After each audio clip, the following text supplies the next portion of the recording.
नमस्कार, बहुत स्वागत है आपका इंडिया वॉइस। आप देख रहे हैं, मैं हूं आपके साथ शिवम सोनी।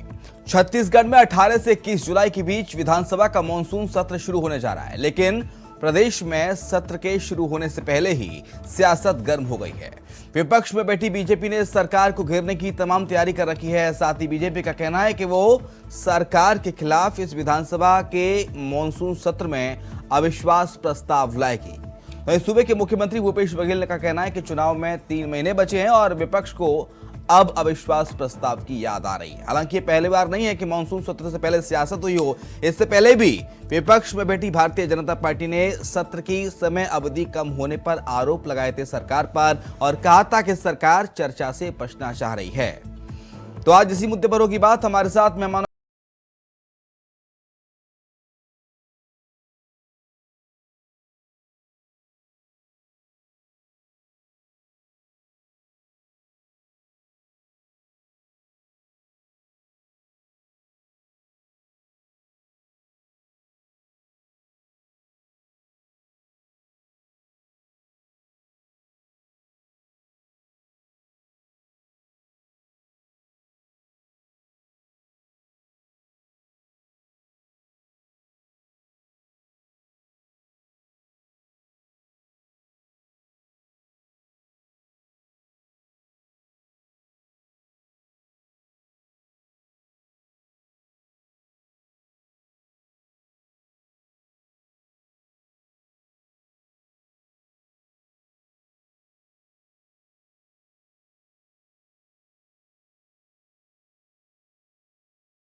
समस्याएं हैं। भूपेश सरकार के जितने भ्रष्टाचार हैं, उसके कोल घोटाला है, रेत घोटाला है, शराब घोटाला है, पीएससी घोटाला है, राशन घोटाला है, इन सारे चीजों को अविश्वास प्रस्ताव के माध्यम से हम सदन में तीखी बहस के माध्यम से हम जनता के सामने में लाना चाहते हैं कि इस भूपेश सरकार का जो असली चेहरा है वो करप्शन से भरा हुआ है, भ्रष्टाचार से लीपा और पोता गया है और ये सरकार, छत्तीसगढ़ की कांग्रेस सरकार, पूरे देश में भ्रष्टाचार की शिरोमणि की उपाधि से विभूषित करने वाली सरकार है। राज्य सरकार के खिलाफ भारतीय जनता पार्टी अविश्वास प्रस्ताव लाने की तैयारी कर रही है। इस पर मुख्यमंत्री भूपेश बघेल का कहना है कि चुनाव महज 3 महीने बचे हैं। इन लोगों को अविश्वास प्रस्ताव याद आई। हमारे लोग तैयारी करेंगे और स्वास्थ्य प्रस्ताव का जवाब देंगे। 13 विधायक बचे हैं। 3 महीने बचे हैं, तब इनको अविश्वास प्रस्ताव की याद आई। हमारे लोग भी तैयारी करेंगे, अविश्वास प्रस्ताव को मुंहतोड़ जवाब देंगे। 13 तो बचे हैं, 15 जीत के आए थे, 13 रह गए। अब बीजेपी सदन में अविश्वास प्रस्ताव ला रही है, जिससे सरकार को लेकर तमाम सवाल खड़े किए जाएं।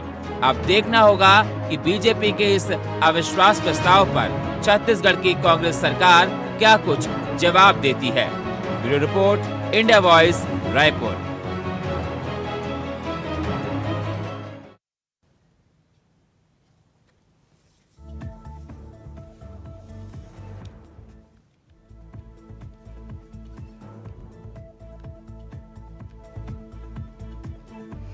तो चलिए आते हैं चर्चा पे। अविश्वास प्रस्ताव लाने की तैयारी कर रखी है भारतीय जनता पार्टी ने, जो कि मुख्य विपक्षी दल है छत्तीसगढ़ में, और 18 से 21 जुलाई तक माफ कीजिएगा, ये सत्र चलने जा रहा है, विधानसभा का मॉनसून सत्र। लेकिन सत्र, सियासत और सवाल, इसी मुद्दे पर होगी बात। हमारे साथ अंशुल शर्मा है, कांग्रेस प्रवक्ता है, बहुत स्वागत है आपका अंशुल भाई।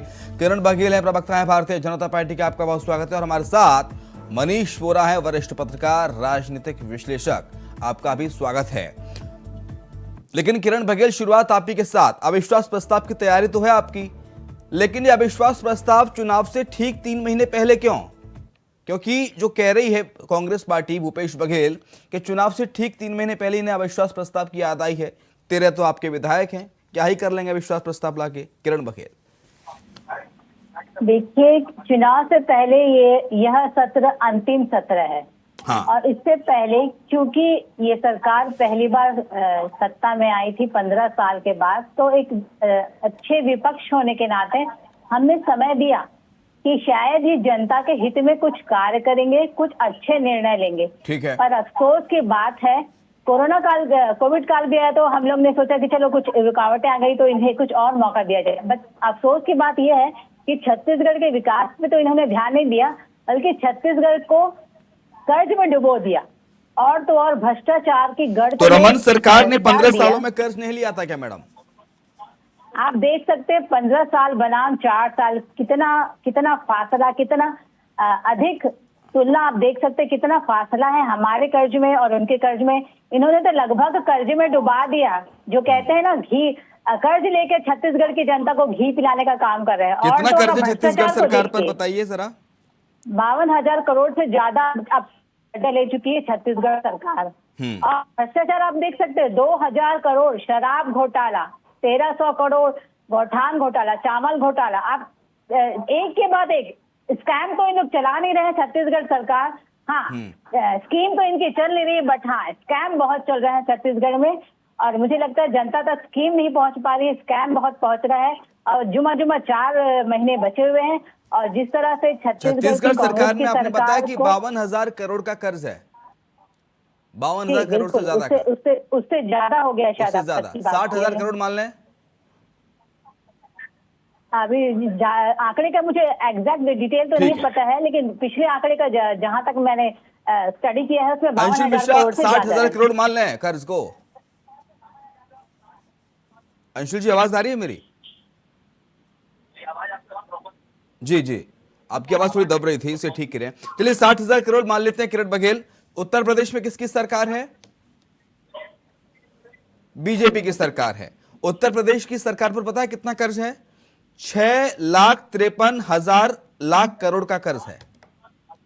आप उत्तर प्रदेश की जनसंख्या और छत्तीसगढ़ की जनसंख्या और उसका ज्योग्राफिकल डायमीटर देख सकते हैं भाई साहब, कितना अंतर है। 4 गुना ज्यादा मान लें, 4 गुना ज्यादा। कितना टाइम हो गया आप देख सकते हैं। आप उसकी तुलना छत्तीसगढ़ से की तुलना करना बिल्कुल लाजमी नहीं है। ठीक है, ठीक है, ठीक है। लेकिन ये जो आप अविश्वास प्रस्ताव ला रहे हैं, ये वाकई में कुछ मुद्दे हैं अविश्वास प्रस्ताव को लेके, या फिर चुनाव से पहले सिर्फ सियासत करना है इसलिए अविश्वास प्रस्ताव आ रहा है? किरण बघेल, बड़ी ताज्जुब की बात है कि आप इस बात को पूछे। छत्तीसगढ़ में कांग्रेस की सरकार ने सिर्फ मुद्दे ही दिए हैं, विकास कुछ नहीं किया, सिर्फ मुद्दे ही दिए। मैंने कहा ना, शराब घोटाले के जिस वादे के साथ कांग्रेस छत्तीसगढ़ की आधी आबादी का शराब घोटाले में कौन कौन दोषी पाया गया है, बता दीजिए। शराबबंदी, जी मैंने सुना नहीं, क्या बोला आपने? शराब घोटाले में कितने लोगों को दोषी किया है कोर्ट ने? आप अनवर, हमारे वर्तमान महापौर के भाई अनवर ढेबर को अनवर ढेबर पे फैसला आ गया मैडम? देखिए, ये तो अभी कानूनी प्रक्रिया है, या जो भी मामला अभी चल रहा है, इस पर तो टिक्का टिप्पणी करना कुछ अच्छी बात नहीं। लेकिन ईडी ने साफ तौर पे बता दिया है 2,000 करोड़ से ज्यादा घोटाला। आपने कहा कि हुआ है सरकार ने छत्तीसगढ़ में। जनता के हित में कुछ काम नहीं किए। कैसे कौन से काम है जो छत्तीसगढ़ की जनता जानना चाहेगी, जो जनता के हित में नहीं किए गए और भूपेश बघेल की सरकार को करने चाहिए थे, जो वादे उन्होंने किए थे चुनाव से पहले? चलिए मैं बताती हूँ। इन्होंने 36 वादे किए थे अपनी घोषणा पत्र में। शराबबंदी को लेकर, बेरोजगारी को 10 लाख युवाओं को रोजगार प्रदान करेंगे, किसानों की बिजली बिल की हाफ की बात की थी, बोनस की बात की थी, और महिला स्व सहायता समूह की बहनों का कर्ज माफी का बात किया था। ऐसे कई बहुत सारे मुद्दे हैं। शराबबंदी का तो सबसे ज्यादा बड़ा मुद्दा है, जो 15 दिन के अंदर, सरकार बनते ही 15 दिन के अंदर ये शराबबंदी लागू करने वाले थे। उसके विपरीत कोविड काल में जब इन्हें बहुत अच्छा समय मिला था शराब पे काबू पाने का, तो उस समय ये घर घर दवा पहुंचाने के बजाय शराब की होम डिलीवरी तक कराने से नहीं चुके। तो इनकी कथनी और करनी में कितना फर्क है आप देख सकते हैं। और इस बार के बजट में तो शराब से आय का सोर्स 5,000 करोड़ का इन्होंने दिखाया है। तो आप देख सकते हैं कि ये जो कहते हैं वो करते नहीं।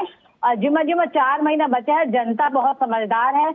और जिस तरह रावण का अहंकार नहीं बचा, तो छत्तीसगढ़ के कांग्रेस का कहाँ अहंकार है बच सकता है। छत्तीसगढ़ की जनता जान चुकी है कि विकास की गंगा किसके कार्यकाल में बहा है और स्कैम की गंगा किसके कार्यकाल में बह रही है।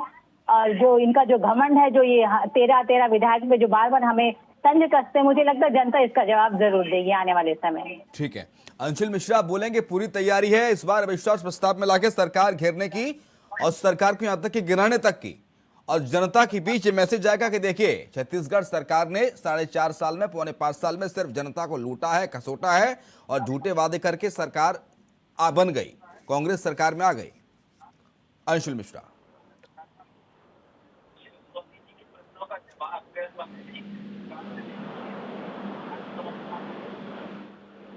ऑडियो अब तक इनकी ठीक नहीं हो पाई। आऊंगा मैं आपके पास सर, कुछ तकनीकी खामियां हैं, आपकी ऑडियो हम तक ठीक नहीं आ पा रही है, पता नहीं क्या है। आप म्यूट हैं शायद, एक बार आप अनम्यूट कीजिए अपने खुद अपने फोन को।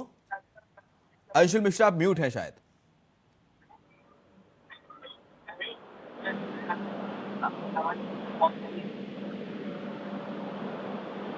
एक बार आप डायरेक्ट फोन से बात कीजिए, ब्लूटूथ निकाल के, तो शायद बेहतर होगा। आपको मेरी आवाज नहीं मिल रही है?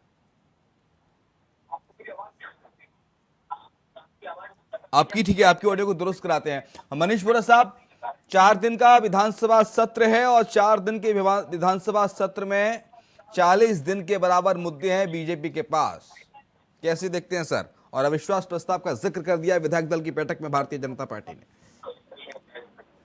देखिए, जब चुनावी समय नजदीक आता है, उस समय विपक्षी दल ये परंपरा बना ली है मध्य प्रदेश के समय से कि अविश्वास प्रस्ताव सरकार के खिलाफ में लेकर के आइए। हाँ, ठीक है, अविश्वास प्रस्ताव का पूछा है कि नहीं पूछा है, ये तो बिगड़ मुद्दा है, लेकिन अविश्वास प्रस्ताव लाने के पीछे विपक्ष का जो मूल उद्देश्य होता है वो ये होता है कि सरकार की जो नाकामियां हैं उसको गिनाना और उसको सदन के पटल पर रखना। अभी जो 4 दिन के सत्र के अंदर में अविश्वास प्रस्ताव लाने की बात हो रही है, जितने मुद्दों की बात भारतीय जनता पार्टी कर रही है, क्या 4 दिन के अंदर इतने मुद्दों पर चर्चा हो पाएगी? क्या अविश्वास प्रस्ताव पर चर्चा के लिए सदन में इतना समय इनको मिल पाएगा? देखिए, निश्चित रूप से ये बात सच है कि कांग्रेस के पास एक बड़ा बहुमत है, लेकिन भारतीय जनता पार्टी के पास जो 14 विधायक है, वो 14 एक इकट्ठा पर भारी पड़ने के लिए सक्षम है। वो सभी दिग्गज है और सब इसके इंटरेस्ट भूमिका निभाने में सक्षम है, लेकिन उसके बावजूद भी जितना कम समय का सत्र है उतना विश्वास प्रस्ताव लेकर के आना और सरकार की नाकामियों को जनता के सामने लाने का एक उसको बोल सकते हैं माध्यम विधानसभा को बनाया जाता है। लेकिन जितना कम समय का सत्र है उसके दौरान में इतने सारे मुद्दे, जैसे कि आप भी कह रहे थे कि 40 दिन के मुद्दे हैं और 4 दिन का सत्र है, तो निश्चित रूप से इतने सारे मुद्दों को लेकर के भारतीय जनता पार्टी जाना चाहती है और सब पर चर्चा चाहती है, तो इतने पूरे सत्र में इस चीज को संभव नहीं है। और विश्वास प्रस्ताव लाना देखिए औपचारिकता दिखती है तौर पर, और इस प्रस्ताव से तो सरकार को कुछ बिगड़ना है, लेकिन हाँ दूसरी बात, आपकी आवाज भी सर थोड़ा ठीक करानी पड़ेगी, माफी चाहूंगा मनीष बोरा के। और मनीष बोरा जी को दोबारा पेश कीजिए। अंशुल मिश्रा सुन पा रहे हैं मुझे?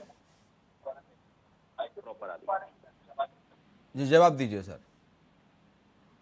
किरण बघेल जी के आपके प्रश्नों का जिस प्रकार से उन्होंने जवाब मनीष बोरा को एक बार दिया है, ऑडियो ठीक कीजिए प्लीज यार, एक बार दोबारा कनेक्ट कीजिए अंशुल मिश्रा की तरह। जी, उस प्रकार से यह समझ में आता है कि बीजेपी, संपूर्ण बीजेपी किस प्रकार को तैयार है हमारी सरकार को घेरने के लिए। हाँ। अभी कर्ज की बात चल रही थी, तो कांग्रेस यह समझती है जमहूरियत में जनता जनार्दन के भले के लिए कितना भी कर्ज लेना चाहिए, बशर्ते वह आरबीआई की गाइडलाइन के अनुसार होना चाहिए और वह कर्ज कहीं ना कहीं जमा होना चाहिए, तो कर्ज लेना बुरा नहीं होता, यह भारतीय संविधान का नियम है। लेकिन कर्ज की बात जब आपने कही, तो मेरे देश में आदरणीय नरेंद्र मोदी जी के पहले जितने भी प्रधानमंत्री आए, उन्होंने कुल मिला के 56 लाख करोड़ का कर्ज लिया था महोदय, और मोदी जी आने के बाद पिछले 9 वर्षों में पूरा 1 लाख करोड़ का कर्ज ले लिया गया, जिसमें से 15% तक का भी आज दिनांक में काम नहीं हुआ है। तो कर्ज रूपी सरकार कौन है? और मैं समझता हूं कि किरण बघेल जी को एक बार आदरणीय नरेंद्र मोदी जी से यह पूछ लेना चाहिए कि 100 लाख करोड़ का कर्ज जो उन्होंने लिया है, आज हमारा देश 150 लाख करोड़ के कर्ज में दब चुका है। 300 मीट्रिक टन जो लोहा, माफ कीजिए सोना है, उसको गिरवी रख दिया गया है इंटरनेशनल मार्केट में। उसका लेखा जोखा कब आएगा, कब पता चलेगा, इसको थोड़ा सा इनको पता कर लेना चाहिए। अब दूसरी बात इन्होंने कहा युवाओं को लेकर ही हमारी सरकार को घेरेंगे। हम तो चाहते हैं कि युवाओं को लेकर इनको हमारी सरकार को घेरना चाहिए, क्योंकि दूध का दूध, पानी का पानी अवश्य होना चाहिए। पिछले 45 वर्षों में आज देश में चरम पर महंगाई है और आज पिछले 45 वर्षों में देश में चरम पर बेरोजगारी है। अब बेरोजगारी का आंकड़ा पिछले 9 वर्षों से नहीं आया है, तो हमें स्वतंत्र एजेंसी के आंकड़े पे भरोसा करना पड़ता है। हम यह चाहते हैं कि हमारी जो जिम्मेदार सरकार है, आदरणीय मोदी जी की सरकार, जो हर वर्ष बेरोजगारी दर का आंकड़ा पहले आया करता था सन 2014 के पहले, सन 2014 के पास से एक बार भी नहीं आया। हम पूछना चाहते हैं कि आज दिनांक तक बेरोजगारी का आंकड़ा क्यों नहीं आया। स्वतंत्र एजेंसियां यह कहती हैं कि छत्तीसगढ़ में जो CIME का डाटा होता है वो बेरोजगारी दर 1.6 के आसपास लाइज करती हुई नजर आती है, और बेरोजगारी भत्ता भी हम दूसरी ओर दे रहे हैं। बेरोजगारी भत्ता का देना का मतलब यह नहीं है कि हमें उनको रोजगार नहीं देना है, हम प्रतिबद्ध हैं उनको रोजगार देने के लिए, लेकिन उनका एक सहयोग, उनका मोरल में अपग्रेडेशन करने के लिए हम बेरोजगारी भत्ते के लिए उनको एक सहयोग राशि दे रहे हैं। भी पूछेंगे कि आदरणीय रमन सिंह जी ने यह कहा था कि 500 रुपए बेरोजगारी भत्ता देंगे, लेकिन पिछले 15 वर्षों में 1 रुपए भी बेरोजगारी भत्ता नहीं दिया गया। क्यों नहीं दिया गया, यह बीजेपी के प्रवक्ता बताएंगी। बीजेपी के प्रवक्ता के पास अगर 1 एकड़ भी भूमि है और नहीं भी है तब भी कोई समस्या नहीं है। छत्तीसगढ़ में अगर वह रह रही हैं, अगर 1 एकड़ भी भूमि है तो उनको 2500 रुपए से समर्थन से ज्यादा मूल्य पर उनका धान खरीदी हो रहा होगा, और आज दिनांक में उनके ऊपर 1 रुपए का भी कर्ज नहीं हो रहा होगा। 400 यूनिट तक बिजली का बिल जो हो रहा होगा वो फ्री आ रहा होगा, और बिजली का बिल 400 यूनिट के ऊपर जो है वह हाफ हो रहा होगा। शौर्य की बात यह है कि किसानों ने पिछले 4.5 वर्षों में एक भी किसान ने किसानियत को लेकर आत्महत्या नहीं करी है। मैं यह समझता हूं कि यह छत्तीसगढ़ के लिए सर्वोपरि बात है, जबकि इसके इतर हर 22 मिनट में एक किसान पूरे हिंदुस्तान में आत्महत्या कर रहा है। हम तो यह पूछना चाहते हैं अपनी केंद्र की मोदी सरकार से। आपने बहुत बड़ी बात कही कि एक भी किसान ने आत्महत्या नहीं की है। किसानी को लेकर एक भी किसान ने आत्महत्या नहीं करी है। शिवम सोनी बात आप दावे के साथ कह रहे हैं टीवी चैनल पर बैठ के। बिल्कुल जिम्मेदारी के साथ कह रहा हूं। अगर किसी के पास आंकड़ा प्रस्तुत है किसानी को लेकर, किसी किसान ने अगर आत्महत्या कर दी हो तो मुझे बता दिया जाए। जबकि हर 22वें मिनट में, मैं यह भी कह रहा हूं, हर 22वें मिनट में एक किसान शहादत हो जा रहा है किसानी को लेकर, क्योंकि इन्वेस्टमेंट कॉस्ट बढ़ चुकी है और आवक घट चुकी है। 80% जो सीड्स हैं वह MSP में मेरे देश में नहीं खरीदे जा रहे हैं। मैं उसी सरकार की बात कर रहा हूं जो आने के पहले यह कहा करती थी कि मैं 2021 तक किसानों की आय दुगनी कर दूंगा, लेकिन दुगनी नहीं हुई। क्यों नहीं हुई, यह बताना चाहिए। उन्होंने यह कहा था कि 2 करोड़ प्रति वर्ष रोजगार मैं दे दूंगा, क्यों नहीं मिले यह बताना चाहिए। 17 करोड़ रोजगार देश से समाप्त हो चुके हैं। 80 लाख नौकरियां आज भी रिक्त पद खाली पड़े हुए हैं। यह हम पूछना चाहते हैं। वाजिब प्रश्न है, धरातल के प्रश्न है। जो आपने हमें सपना दिखाया था, 15 लाख रुपए देने का वादा किया था, काला धन वापस आएगा ऐसा कहा गया था, काला धन 3 गुना बढ़ गया सर स्विच बैंक में। हम पूछना चाहते हैं बीजेपी की प्रवक्ता से, ऐसा क्यों हुआ। वाजिब प्रश्न, ऑन पॉइंट के प्रश्न, जो जैसा मैंने जवाब दिया वैसे जवाब की उम्मीद कांग्रेस करती है महोदय। ठीक है, आपने कहा छत्तीसगढ़ में कर्ज से किसी ने आत्महत्या नहीं की है। छत्तीसगढ़ में 6 फरवरी 2023 की, ठीक है बता रहा हूं मैं आपको, 1 रुपए का भी कर्ज किसान ने कर्ज के चलते अपनी जमीन को गिरवी रखा था। 6,000 से ज्यादा किसानों ने आत्महत्या की है। मैं जवाब दे रहा हूं, 1 सेकंड रुक जाइए। मैं बता रहा हूं जनता को भी और अंशुल मिश्रा को भी। 6 फरवरी 2023 की खबर है, जमीन गिरवी रखी थी किसान की और कर्ज से परेशान होकर किसान ने आत्महत्या कर ली, कीटनाशक पी लिया। खबर कोरबा की है। अगली खबर मैं आपको बता दूं, खबर ये जशपुर से है, जहां पर किसान ने साहूकार पैसे वापस करने का दबाव बना रहा था और जशपुर में किसान ने आत्महत्या कर ली। ये खबर कब की है वो तारीख बता देता हूं, 2022 की खबर है, 26 नवंबर की। ठीक है, इसके अलावा सर ऐसी गूगल करने पर कई ऐसी खबरें सामने आ रही हैं जो मैंने आपको 2 मिनट में बता दी। अगर इसका डेटा निकाला जाए तो एक लंबी फेहरिस्त होगी। मैं तो आपसे यह कहता हूं कि आपको डेटा पूरा निकालना चाहिए। शिवम सोनी जी, जो आपने दूसरी वाली खबर जशपुर की बताई, वह गुणा गांव की खबर है। इसके ऊपर सरकार ने संज्ञान भी लिया था। गुणा गांव में एक परिवार रहा करता था जिसने कीटनाशक खाकर दवाई खाकर अपनी हत्या कर ली थी, क्योंकि उसकी जमीन जो है वह गिरवी रखी हुई थी। वह जमीन गिरवी इसलिए रखी हुई थी कि सन 2016 दिसंबर सन 2016 में उसने अपने विवाह हेतु, अपनी बेटी के विवाह हेतु जमीन गिरवी रखी थी, और उसके चक्कर में वह 2016 से लेकर 19 तक तड़प रहा था, और तड़पते तड़पते उसके बाद उसने यह कीटनाशक की दवाई खाई थी। इस बात के लिए हमें पता है और दुनिया जनता जनार्दन को पता है। अच्छी बात है कि चलिए आपको घटना का संज्ञान है, एक प्रवक्ता होने के नाते, एक नेता होने के नाते, लेकिन बिल्कुल प्रशासन ने सख्ती क्यों नहीं दिखाई उस वक्त? प्रशासन ने इसमें सख्ती दिखाई, तभी हम जैसे प्रवक्ताओं के पास इसका ज्ञान है। जिस व्यक्ति साहूकार के कारण तो कीटनाशक नहीं पीता, अगर सख्ती दिखाई होती तो सर। नहीं, आज वह साहूकार जेल के सलाखों के अंदर है महोदय। सन 2016 कीटनाशक पीने के बाद सख्ती दिखाई, पूर्ववर्ती सरकारों ने कीटनाशक पीने के बाद सख्ती दिखाई। जब तक FIR नहीं होगी तब तक हमें आपको पता नहीं ना कि क्या चल रहा है। शिवन सोनी जी, ठीक है। आपको भी नहीं मनीष पता ना वोरा, कि अभी देश में क्या चल रहा है। मनीष वोरा कैसे देखते हैं इस अविश्वास प्रस्ताव को, क्योंकि 4 दिन के मानसून सत्र में 40 दिन के बराबर सवाल हैं भारतीय जनता पार्टी के पास, और इतने मुद्दे हैं कि 40 दिन में भी शायद खत्म नहीं हो, और ऐसे में अविश्वास प्रस्ताव की बात कह दी बीजेपी ने और सरकार गिराने का दावा कर रही है।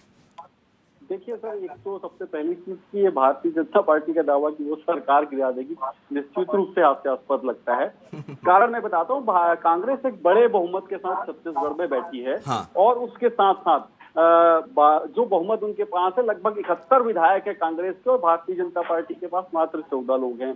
ठीक है, संख्या में निश्चित रूप से भारतीय जनता पार्टी के सदस्य कम है, लेकिन वो इतने दिग्गज उस 14 में शामिल हैं जो सरकार को दांतों चने चबाने पर मजबूर कर सकते हैं। लेकिन यहाँ पर बात यह है, जैसा कि आपने कहा कि 4 दिन के सत्र में 40 दिन के सवाल, तो ये जो स्थिति है, इस स्थिति को समझने के लिए सबसे पहले हमको ये देखना पड़ेगा कि ये अविश्वास प्रस्ताव लाया जाता है। तो देखिए, जब से मध्य प्रदेश के समय से मैं लगातार इस बात को देख रहा हूँ कि मध्य प्रदेश के समय से अविश्वास प्रस्ताव जब चुनाव होते हैं उसके पहले विपक्ष जो है अविश्वास प्रस्ताव लेकर के आता है, और जब विपक्ष अविश्वास प्रस्ताव लेकर के आता है तो उसके पीछे मैंने जब विपक्ष के लोगों से चर्चा करी, इसमें सरकार तो नहीं गिरती है, लेकिन उनका कहना है कि सरकार की नाकामियों को गिनाने के लिए विधानसभा एक मंच बनता है।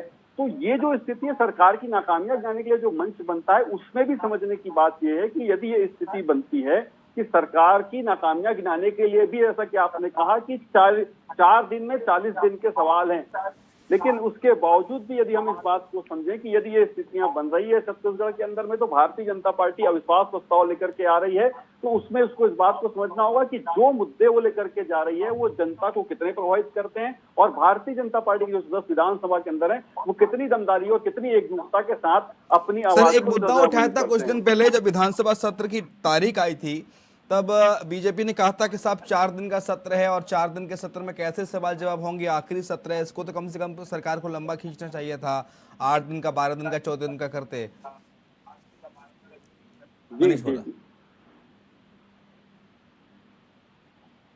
मनीष आप ही से सवाल था सर।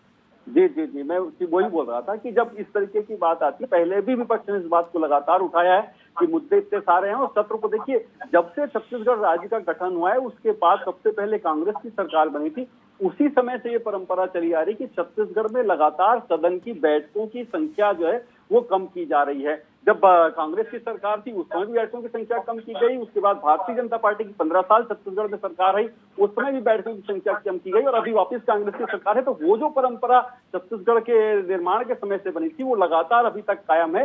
तो जब ये सदन ऐसी जगह है जहां पर वैचारिक मंथन होता है, जहां पर मुद्दों को लेकर के बातचीत होती है, वहां पर यह स्थिति नहीं बनना चाहिए। सदन पे समय जो है पर्याप्त होना चाहिए, और सदस्यों को चर्चा के लिए उतना समय मिलना चाहिए लगातार। ठीक है किरण बघेल, इस बार ये आखिरी है आपके पास गेम विधानसभा के सत्र पर घेरने का, क्योंकि सरकार का आखिरी सत्र है, इस बार के कार्यकाल का आखिरी सत्र है, और इस सत्र के बाद मौका नहीं मिलेगा कि विधानसभा सदन के अंदर किस तरह से आप सरकार को घेर पाएं और किस तरह से मुद्दों को उठा पाएं। तो लगभग तैयारी पूरी है बीजेपी की, कोई कोर कसर नहीं छोड़ने वाले हैं आप, तैयारी पूरी है, फुल? जी बिल्कुल, आप देख सकते हैं किस तरह छत्तीसगढ़ सरकार भाजपा को फेस करने से भाग रही है। ये दिखाता है, ये जो इतने छोटे सत्र का आयोजन कर रहा है, ये साफ दर्शाता है कि किस तरह ये जनता के मुद्दों को फेस करने से भाग रही है, कहीं ना कहीं बीजेपी को फेस करने से भाग रही है।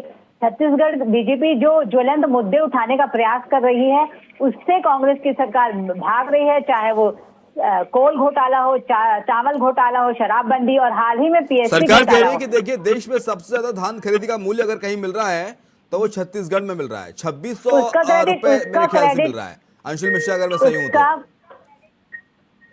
मुझसे प्रश्न है? जी 2600 से ऊपर, बल्कि 2600 से ऊपर देश में सबसे ज्यादा तकरीबन 2600 रुपए मान के चलिए किरण बघेल धान खरीदी का मूल्य मिल रहा है। इसके साथ साथ छत्तीसगढ़ में सरकार का दावा है, सरकार के साथ साथ तमाम जो एजेंसियां उनका दावा है कि बेरोजगारी दर देश में सबसे कम है।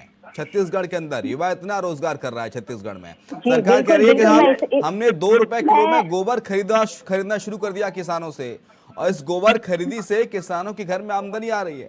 जो गोबर पहले किसान फेंक दिया करते थे सड़कों पर, ऐसे फ्री में किसी को दे दिया करते थे। सुन लीजिए छत्तीसगढ़ के भूपेश बघेल जी, मुझे लगता है छत्तीसगढ़ के युवाओं को सिर्फ गोबर तक ही सीमित रखना चाहते हैं। छत्तीसगढ़ के टैलेंटेड युवाओं को पीएससी तक पहुंचने नहीं देना चाहते। जो आंकड़े आए हैं छत्तीसगढ़ में बेरोजगारी सबसे ज्यादा झूठे हैं क्या? ये जो आंकड़े की बाजीगरी करना तो कोई भूपेश सरकार से सीखे और भूपेश सरकार के नेताओं से सीखे। पहले पूरे छत्तीसगढ़ में इन्होंने होर्डिंग्स टांगी 5-5 लाख रोजगार प्रदान करने की। ठीक उसके बाद जब सदन में इनकी सरकार की कान खींची जाती है तो ये 5 लाख का आंकड़ा 20 से 25 हजार तक सीमित हो जाता है। उसके बाद फिर न्यूज़पेपर में आता है 0.something बेरोजगारी दर है। उसके ठीक बाद जब 95 पदों की, चपरासी के पदों की वैकेंसी आती है तो उसके लिए 2.5 लाख फॉर्म भरे जाते हैं।